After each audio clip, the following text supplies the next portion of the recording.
Et quand tu es chrétien, on te baptise. Et quand tu es baptisé, on dit des paroles très surprenantes. Parce que ce baptême, c'est le baptême essénien. Les chrétiens ne l'ont pas inventé.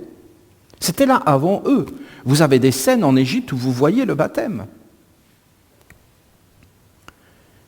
Voilà, tu as été baptisé au nom du soleil, du Christ, au nom de l'onction sacrée, de la royauté divine. Prêtre et roi. Quand tu es baptisé, tu es déclaré prêtre et roi dans l'ordre de Melchizedek. Alors tu es un prêtre et tu es un roi et tu vas déléguer ta prêtrise à un prêtre et tu vas déléguer ta royauté à un roi. Et l'ordre de Melchizedek, c'est la justice et la paix. Oui, mais voilà, alors il y a des boulangers, alors il y a des instituteurs, alors il y a des médecins. Mais en vérité, qui est le médecin? C'est toi. Il n'y a pas d'autre médecin que toi. Il n'y a pas d'autre boulanger, il n'y a pas d'autre père que d'autres mères, que d'autres fils, que d'autres filles, grand-père, grand-mère que toi. Et toi, et en étant, tu es l'ensemble. Tu es toujours avec l'ensemble et le bien commun. Et ce que tu fais a toujours une répercussion sur l'ensemble. Voilà, ça c'est une vision essénienne. Alors, bon, d'accord Olivier, donc je suis le médecin. Oui, il n'y a pas d'autre médecin que toi. C'est d'ailleurs pour ça que beaucoup de gens ne sont pas contents de la médecine. C'est pas qu'ils n'ont pas à être contents de la médecine ou mécontents, c'est qu'ils ont oublié qu'ils étaient le médecin. Parce que si tu te rappelles que tu es le médecin, alors tu ne laisses pas la médecine faire n'importe quoi. Tu ne t'en remets pas entièrement. En fin de compte, tu as délégué, parce qu'on ne peut pas tout faire. Alors tu as délégué ton corps de médecine à un médecin. Et c'est lui qui est responsable de ta santé,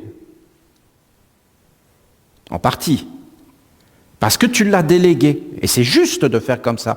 De même, on ne peut pas faire le pain tous. Alors on délègue notre pouvoir de faire du pain à un boulanger. Et le boulanger, par notre pouvoir qu'on lui a délégué, fait le pain à notre place. Et ainsi de suite, et ainsi de suite. Mais c'est très dangereux.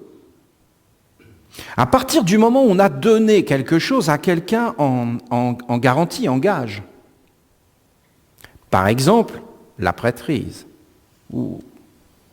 Je délègue ma prêtrise. Il y a un prêtre pour une paroisse, d'accord ?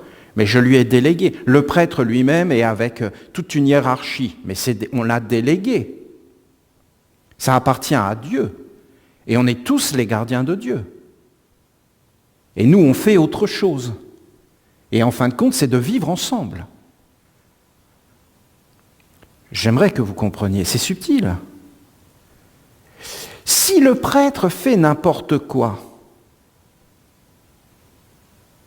c'est en mon nom qu'il fait n'importe quoi.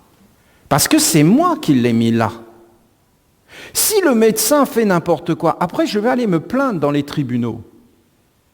Mais mon ami, mais tu ne dois jamais abdiquer ton être, ta conscience, ton intelligence, ta lucidité.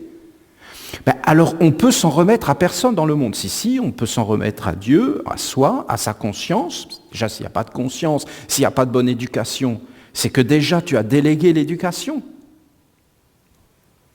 C'est très très dangereux le moment où on perd le contrôle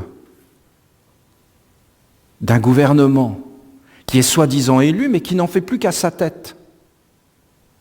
Et des gens qui sont complètement abrutis, inconscients, et qui laissent les êtres faire n'importe quoi et qui délèguent. Il n'y a plus aucun contrôle. Non. Et c'est ça la difficulté d'un grand nombre. On ne peut pas gouverner un grand nombre, il faut gouverner des partis et ces choses. Et les êtres doivent être conscients. Alors on délègue notre conscience.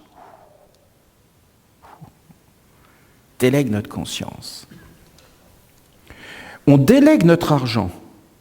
C'est-à-dire qu'on met notre argent dans une banque, elle ne nous appartient plus. On l'a donné, on ne l'a pas dans la poche. On doit demander l'autorisation pour la récupérer.